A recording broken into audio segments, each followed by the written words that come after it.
il arrive que lors de certaines éditions des trophées, le jury soit pas d'accord, c'est-à-dire qu'il ose remettre en cause certaines décisions du président du jury. Il y en a qui ont essayé, ou que simplement, effectivement, il y a quelque chose de très particulier qui nous emballe, comme une toute petite commune. C'était l'année dernière, c'était la commune de Cuers, je crois, qui faisait un spazer, alors que franchement, c'était vraiment pas forcément dans ses obligations, ou des choses vraiment exceptionnelles. Et cette année, on est tombé sur quelque chose, nous avons trouvé d'assez exceptionnel. On a décidé que ce serait un prix spécial cette année. Et pour le remettre, j'appelle sur scène Pascaline Gaugin, qui a été donc libérée de la pénitentiaire.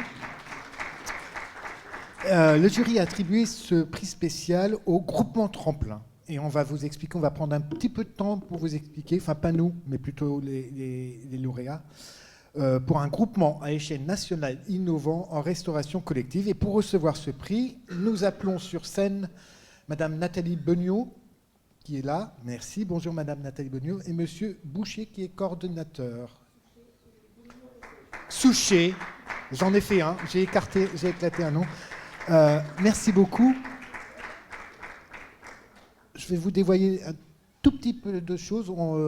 La rédaction d'Achat Public publie chaque jour, et le premier exemplaire, c'est aujourd'hui sur son site en accès libre, un article qui relate la nature du trophée remis. Donc aujourd'hui, c'est un article de Mathieu, je crois, qui est en ligne, qui est en accès libre, justement sur groupement Tremplin. Et souvent, après, dans la rédaction, on se dit, tiens, il y avait quand même des beaux sujets, etc.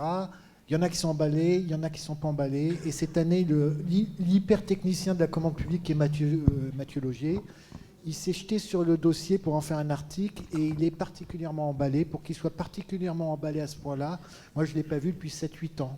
Il est heureux, Mathieu. Mathieu est heureux. Mais j'ai trop parlé. Nous allons écouter Madame Beugnot ou Monsieur Souchet, dont je ne massacre pas le nom en deuxième séance. Grave, hein. Vous inquiétez pas.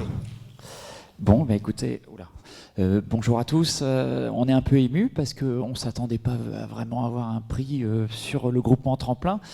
Mais ça demande quand même quelques explications et une petite histoire. Le groupe Tremplin, il n'est pas né tout de suite. Il a émergé dans nos têtes en 2018 où la loi Egalim intervient en restauration collective. Il y a plusieurs choses dans la loi Egalim. Il y a notamment la qualité des repas, un certain nombre de signes de qualité de l'agriculture biologique, mais il y a également la sortie du plastique.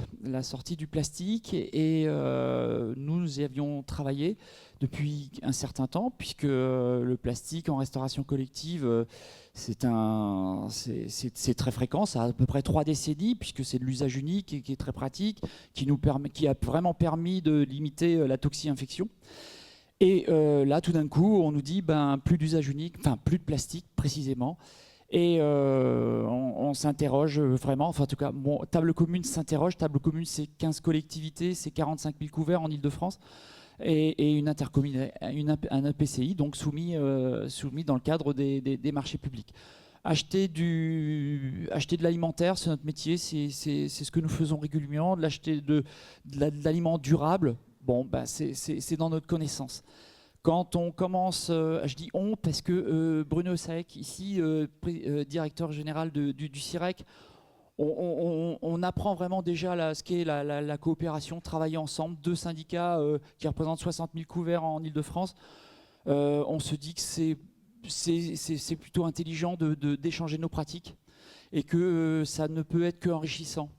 On s'interroge tous les deux, on se dit moi je prépare une politique de restauration 2018, donc après 2019 il y a des échéances électorales qui arrivent et donc on prépare une politique de restauration, c'est comme ça, et on essaye de préparer notamment à travers des webinaires et des scientifiques, et on sensibilise nos élus. Alors 15 maires pour ce qui me concerne, 4 pour le CIREC, et on explique ce qu'est l'incidence du plastique dans la restauration collective, et on leur explique que ça a quand même une incidence importante puisque c'est de la santé publique. Nous, notre public, c'est des enfants de 3 à 11 ans, Donc c'est quand même pas rien de la santé publique sur des enfants de 3 à 11 ans. Et aujourd'hui, on le voit bien, c'est important, c'est aussi énormément d'environnement. Donc on fait des webmeeters et tout d'un coup, enfin pas tout d'un coup, il est décidé à l'unanimité sur nos 19 élus communs, non seulement on va sortir du plastique, mais on va sortir de l'usage unique.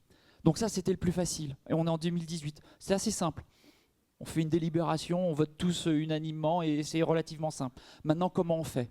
Et la difficulté, elle vient là.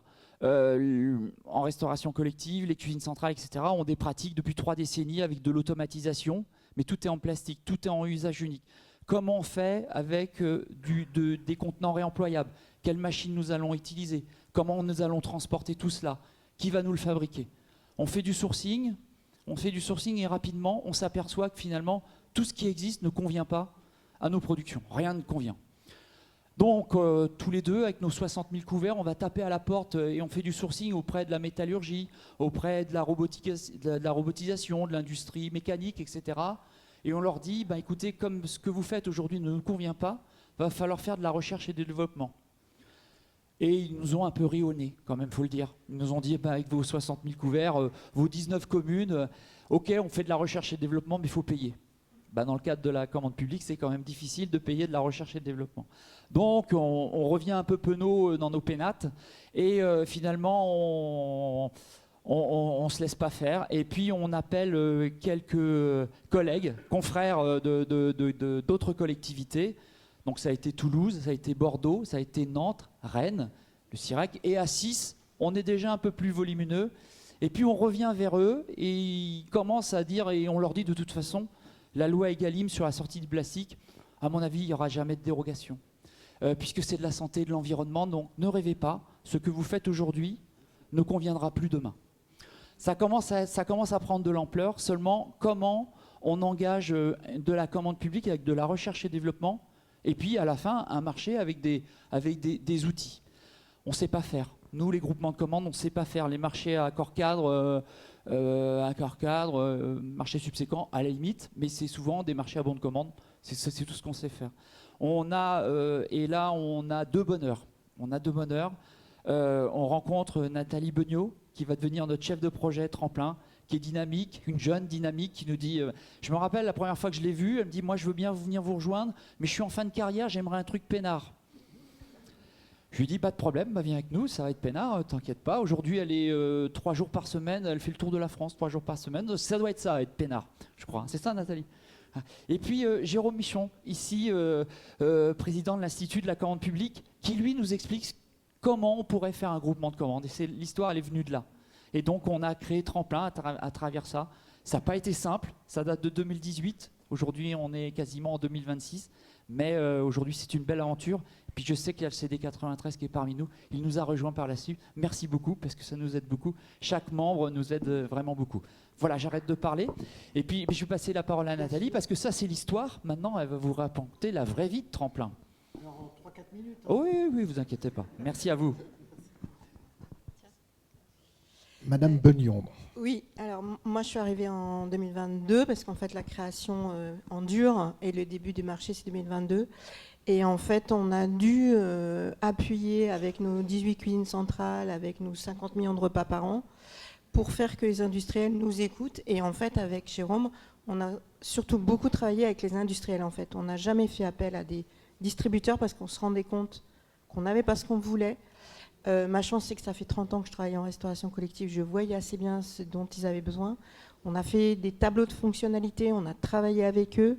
Et il y en a qui sont partis avec nous vraiment, et je les salue parce que c'est des industriels qui ont mis de la recherche et développement, qui ont travaillé vraiment pour arriver à alléger des bacs inox, pour arriver à automatiser des chaînes de conditionnement, pour trouver des solutions pour que les agents ne subissent pas ce fameux poids en plus, pour trouver des solutions aussi, pour que nos bacs y reviennent, parce qu'évidemment, ce n'est pas du tout le même prix, pour aussi garantir une qualité dans lequel s'étaient déjà engagés tous les membres de Tremplin.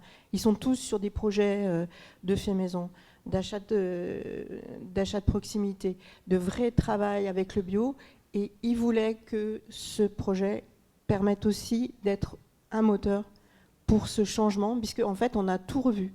Tous les process, on a tout retravaillé, les cadences, les circuits, de bout en bout, on a tout refait. On a la chance d'être ce groupe qui se voit très régulièrement. Là, les photos, c'est quand on va chez les uns, chez les autres, parce que chacun invite les uns et les autres pour comprendre ce que j'ai fait, où je me suis trompée, pour goûter. Toulouse, c'était très sympa, hein. Là, c'est Toulouse. Mais on est allé au CIREC, il n'y a pas longtemps pour l'inauguration. On est tous ensemble et tous ensemble, on va encore aller très loin et on permet à des industriels de vendre maintenant les solutions qu'on a développées avec eux. Parce que tout le travail de recherche et développement, on l'a fait conjointement, je l'ai fait conjointement avec eux. Et ça leur permet maintenant de vendre des solutions qui pourraient être utilisables par tous. C'est quand l'acheteur public crée la filière, en fait. Exactement. Je voudrais juste rajouter, ce qui fait la force aussi de notre groupement de commandes, c'est un groupement solidaire. C'est-à-dire que tous les frais sont partagés, il n'y a personne qui gagne de l'argent sur qui que ce soit. Et ça, c'est quand même assez innovant aussi, je trouve. Voilà. Vous faites bien de noter. Merci beaucoup. Toutes nos félicitations.